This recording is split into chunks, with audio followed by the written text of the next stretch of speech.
권기균 박사님을 모시고 자연사 박물관 이야기를 들어보도록 하겠습니다. 권기균 박사님은 세상을 바꾼 과학 이야기를 쓰셨죠. 네. 네. 작년에 개정판이 나왔었는데, 네. 예, 지금 매출은 좀 괜찮으신가요? 다행히 베스트셀러 목록에 잠깐 올랐었고요. 네. 현재 쓰고 있는 책은 스미소니언 자연사박물관의 전시를 보고 즐길 수 있는 백그라운드 지식에 관한 책을 쓰고 있습니다. 네. 특히 스미소니언 자연사박물관은 세계 최고의 자연사박물관입니다. 세계 최대의 자연사박물관이고요. 그래서 컬렉션만 해도 스미소니언 자연사박물관이 가지고 있는 컬렉션이 1억 4,600만 점. 2위인 영국 국립자연사박물관이 7,300만 점.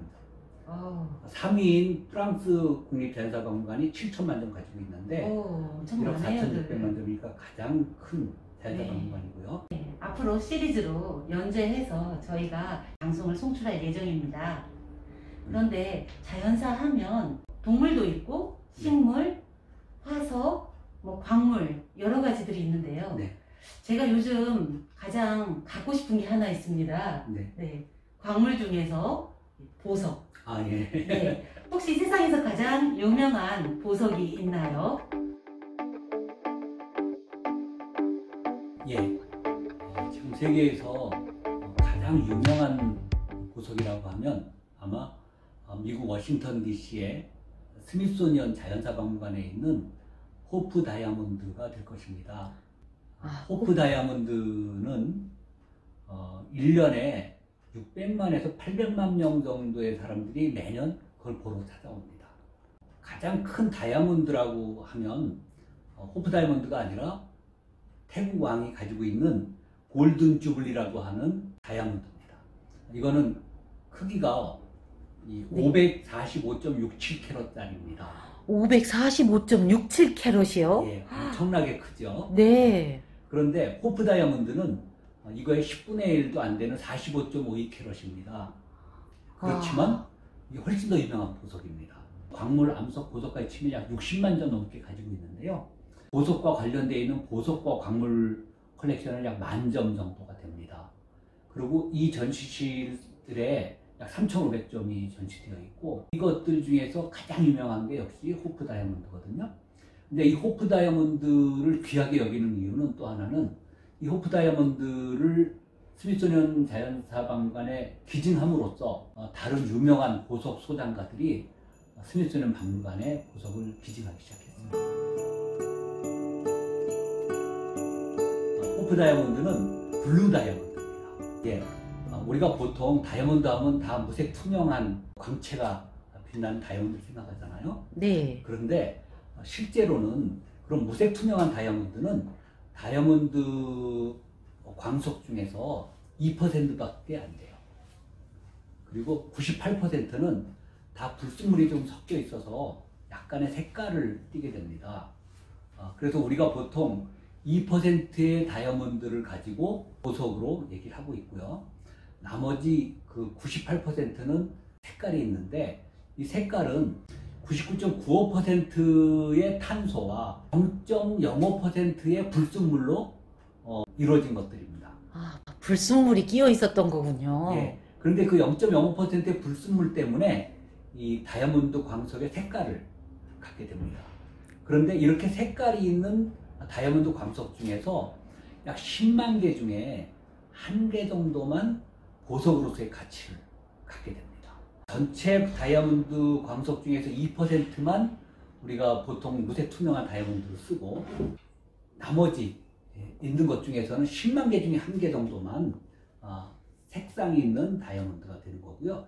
그 중에서도 최고로 치는 거는 블루 다이아몬드가 되겠습니다. 네. 그런데 이 블루 다이아몬드는 그럼 색상이 어떻게 블루가 나오느냐 하면 이거는 그 안에 불순물이 붕소로 되어 있을 때 블루 다이아몬드가 되는 거죠. 네, 불순물이 붕소가 끼어 있다는 말씀이지요. 뉴요커가 가장 좋아하는 3대 보석상이 있는데요. 그 첫 번째가 해리 윈스턴입니다. 그 그다음 두 번째가 반 클리벤 아펠이라고 하는 보석상이고요. 세 번째가 까르띠에입니다. 아, 까르띠에는 알죠. 네. 해리 윈스턴이 호프 다이아몬드를 스미소니언 박물관에 기증을 했고요. 본인이 바로 기증한 것이 아니고요. 9년 동안 보석의 정원이라고 하는 전시를 전국 순회를 하면서 9년 동안 전시를 하면서 이 보석의 가치, 이야기거리를 많이 인지도를 높여놨습니다. 그런 상태에서 1958년도에 스미소니언의 보석 전시실이 그때의 그 개관을 기념해서 호프 다이아몬드를 기증합니다. 그런데 이 호프 다이아몬드를 기증한다고 하니까 미국 사회가 난리가 났습니다. 아니, 그 저주받은 보석을 미국의 국립 박물관에 기증을 하게 되면 그러다 미국이 저주받으면 어떡하느냐. 반대하는 사람들도 막 나오고 그랬는데 네. 결국은 결론은 이 보석을 기증하는 걸로 결론이 났습니다. 네. 기증하기로 했는데 이 해리 윈스턴이 보통 사람이 아니잖아요. 해리 윈스턴이 이걸 기증할 때 기발한 방법으로 기증을 했습니다. 바로 우체국에 소포로 보내는 겁니다. 소포로 그 비싼 보석을 보낸단 말이에요. 네. 그때 이 호프 다이아몬드의 가격은 현재 알 수는 없으나 1958년도에 스미소니언 박물관이 기증하기로 할 때 보험을 들었는데 네. 보험에서 평가하기로 그때 100만 달러였어요. 이 호프 다이아몬드를 운송을 해야 되잖아요. 네. 뉴욕에서 워싱턴 DC로 보낼 때 이 보내는 방법을 그 소포로 해서 등기우편으로 보낸 겁니다. 저도 그 등기 우편을 받아보고 싶습니다. 미국의 우편은 굉장히 그 신뢰가 높았었거든요. 공정하고 그랬는데 난리가 났습니다. 또다시 아니, 이 우편물이 과연 제대로 강도를 만나거나 뭐 이렇게 걸리지 않고 무사히 도착할 것인가. 그 다음에 이 우편물을 나르는 우편 배달부는 무사할 것인가, 저주받지 않나. 이래가지고 다시 이제 언론에 이목을 끌었고요. 결국은 무사히 이 배송이 됐고, 그 해리 윈스턴이 보통 사람이 아니죠. 이 해리 윈스턴은 부모님이 우크라이나 사람이고요. 해리 윈스턴이 어렸을 때 뉴욕으로 이사를 와서 거기에서 보석상을 했습니다. 그래서 해리 윈스턴이 아주 어렸을 때부터 보석을 보는 눈을 배웠는데 어느 정도의 유명한 일화가 있습니다. 해리 윈스턴이 12살 때 그 전당포에 그 모조 보석들을 이렇게 가지고 있었는데 그걸 보면서 해리 윈스턴이 바로 에메랄드 이거 진짜야라는 생각이 들었던 거예요. 그래서 그거를 그 전당포 주인한테서 얼마에 샀냐면 25센트에 샀어요. 네, 25센트. 예, 그래서 그거를 이틀 후에 800달러에 팔아요. 1200배. 3200배. 예. 그걸 12살 때 알았으니까 굉장히 탁월한 식견을 가지고 있었던 거죠. 어쨌든 그랬더니 해리 윈스턴은 별명이 다이아몬드의 왕입니다. 세계에서 유명한 다이아몬드가 약 330개 정도가 리스트가 있는데 그 중에 60개를 해리 윈스턴이 가지고 있었습니다. 해리 윈스턴은 이 호프 다이아몬드를 누구한테서 샀냐 하면 에벌린 맥클린이라고 하는 굉장히 유명한 보석 애호가가 있었는데요. 에벌린 맥클린은 워싱턴 DC에 있는 유명한 언론 재벌의 부인이었고 자기 친정아버지가 필리핀에 큰 금광을 가지고 있어서 마음껏 자기가 사고 싶은 보석을 살 수 있었습니다. 그런데 이 호프 다이아몬드를 에벌린 맥클린이 처음 본 거는 1910년도인데 그 보석을 보러 까르띠에가 가지고 있었던 이 호프 다이아몬드를 보러 파리에 갔었어요. 가서 이걸 보고는 워싱턴 DC로 돌아왔습니다. 네. 돌아온 걸 보고 피에르 까르띠에가 이걸 다시 세팅을 해서 워싱턴 DC로 이 에벌린 여사를 찾아갑니다.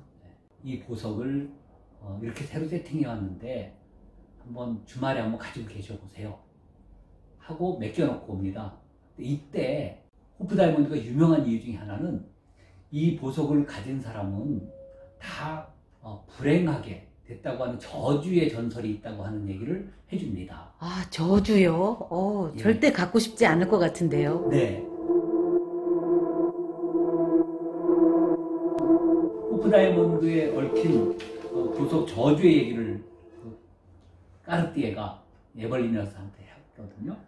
그런데 에클린 여사가 불운을 가져다 준다는 이 다이아몬드가 다른 사람한테 불운을 가져다 준 거면 그거를 내가 가지면 그건 오히려 나한테 행운이 될 것이다. 와. 네, 그러면서 이 보석을 결국은 샀습니다. 와, 관점이 다르네요. 네.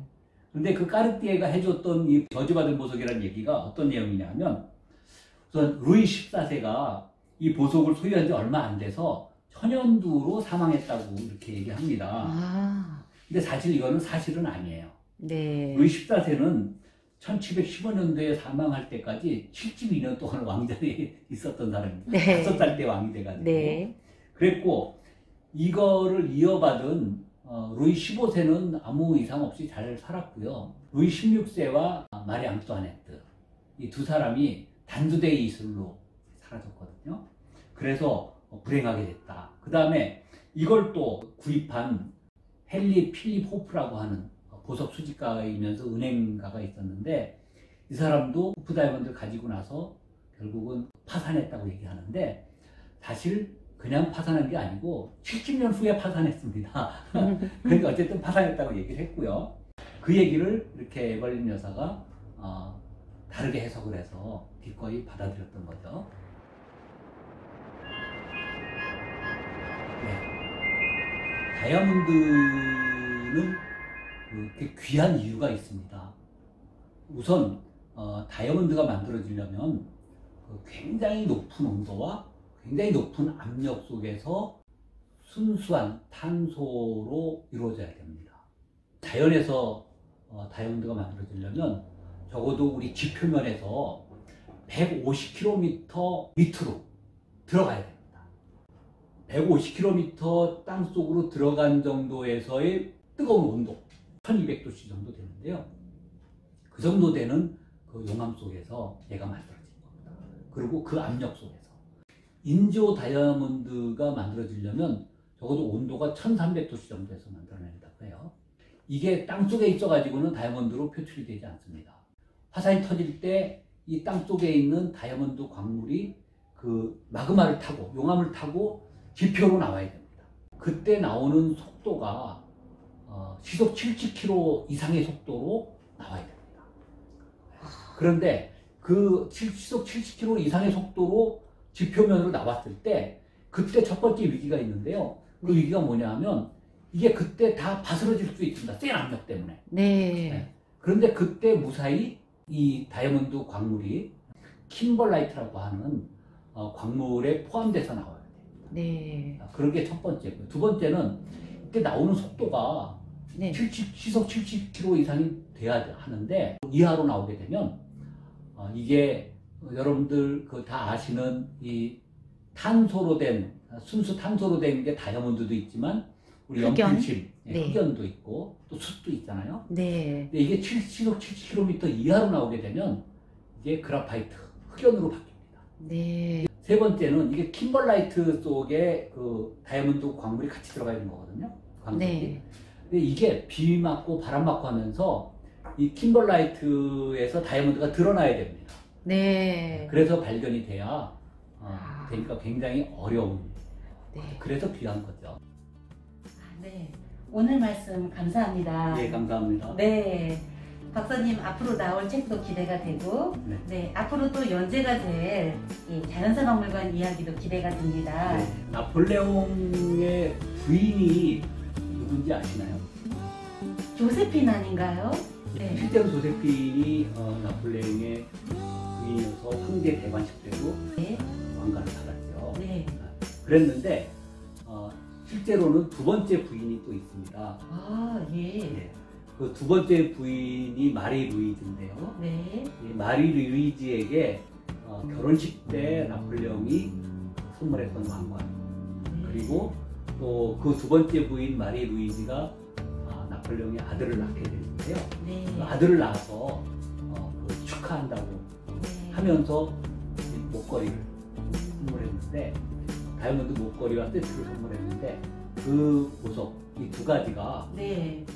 정말 희한하게도 스미소니언 박물관에 있습니다. 아, 네. 또 그 너무 얘기를 네, 많이 해드리는 것 해주시면 네, 스포가 되니까. 네. 아무튼 기대가 됩니다. 예. 예, 오늘 정말 감사합니다. 감사합니다. 네, 감사합니다.